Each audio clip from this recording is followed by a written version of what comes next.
Hi everyone, welcome to my channel, Mike Stanley Music Production. Before we start, don't forget to like, share, and subscribe. And don't forget to turn on the notification. Hai semuanya, pada video kali ini saya akan membahas peralatan mic yang biasanya saya pakai untuk rekaman, ya. Jadi di sini ada 3 buah mic. Satu mic dynamic, ya, dynamic. Terus satu lagi mic condenser, tapi single pattern. Terus satu lagi mic condenser lagi, tapi multi pattern. Ya, nanti saya akan bahas satu persatu apa sih keunggulannya, kenapa saya menggunakan mic itu, ya. Makanya jangan pindah dulu channelnya, ditonton sampai habis, ya. Sekarang mic yang pertama yang akan saya jelaskan yaitu mic dynamic buatan Shure. Ya, intinya Shure Beta 58A, ya. Mic dynamic ini ya cukup mumpuni, tapi dia menangkap suaranya kurang begitu baik dibanding dua mic ini. Jadi kurang begitu sensitif, ya. Tapi kebanyakan vokalis, kebanyakan penyanyi yang di atas panggung ya standarnya ya pakai mic Shure ini, ya. Tapi untuk rekaman biasanya mengandalkan mic condenser. Kenapa? Karena mic condenser selain menangkap suaranya lebih jelas, dia juga dynamic range-nya lebih besar dibanding mic dynamic ini. Tapi keunggulannya dia lebih tahan banting, ya. Tapi jangan dipraktekkan, ya. Ini secara penelusuran dari informasi dari berbagai teman atau dari internet juga, kalau mic dynamic apalagi yang Shure Beta 58A ini, dia tahan banting. Jadi kalau jatuh tuh nggak langsung rusak, kuat bahannya. Tuh, ya, kuat bahannya. Jadi mic ini juga harus dicolokkan ke kabel mic yang XLR, ya. Jadi bukan sembarang kabel, bukan kayak kabel line biasa, tapi harus XLR yang ada 3 cabang, ya, ada 3 lubang. Kemudian mic berikutnya yang saya pakai adalah mic Samson.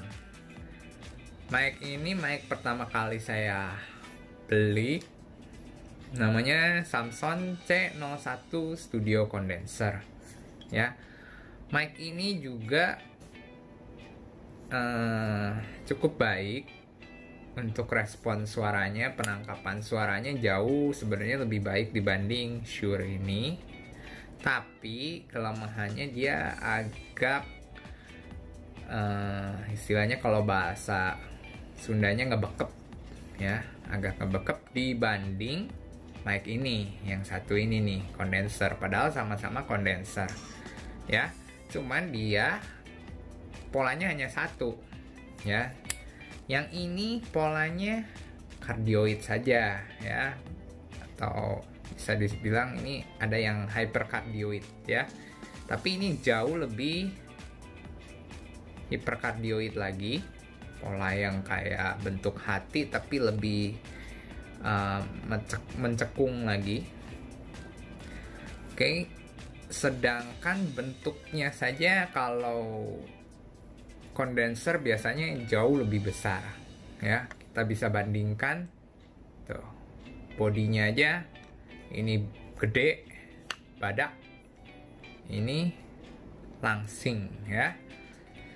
Tapi kalau megang lebih enak ini ya, makanya vokalis kalau nyanyi nggak mungkin bawa ginian ya, lucu jadinya. Biasanya dipasang gitu ya, tapi biasanya ini khusus untuk rekaman ya. Colokannya juga sama tuh, colok 3 ya, XLR. Nah, untuk mic berikutnya adalah mic yang biasanya saya andalkan untuk rekaman-rekaman yang rekaman yang bagusnya. Kenapa? Karena selain nadanya nggak bikin ngebekep, ini juga respon frekuensinya jauh lebih tinggi dibanding Samson C01 ini ya. Dan keunggulan lainnya adalah dia selain multi patternnya itu kita bisa lihat ya, di sini ada yang bulat, ada 8 ya, ada bentuk yang tadi mirip sama hypercardioid ya. Kalau ini yang bentuk 8 itu bisa menangkap sinyal dari depan maupun belakang ya. Sedangkan kalau hypercardioid kayak ini hanya bisa nangkap suara audio di sini. Kita nggak bisa nangkep di sini. Suaranya pun kecil, bisa nangkep tapi kurang bagus. Ini juga nggak bisa kalau hypercardioid ya. Sedangkan untuk yang 8 ini bisa nangkep dua-duanya, bisa di depan, bisa belakang. Lalu satu pola lagi omni ya. Omni itu berarti dia menangkap di semua wilayah, bukan depan belakang tapi seluruh ruangan ya. Cuman kelemahannya ya dia lebih berisik. Kalau kita naikin sinyalnya, maka ya kalau ada suara berisik pun lebih banyak noise-nya ya. Kemudian keunggulan lainnya dia menggunakan gold plate juga ya, gold plate buatan Behringer B2 Pro ya, Behringer B2 Pro. Oke. Kemudian di belakangnya nih yang menarik. Jadi dia ada high pass filter, atau kita nggak mau high pass filter ya sudah, nggak mau di-cut bawahnya ke samping. Kalau mau di-cut ya sebelah kiri ya.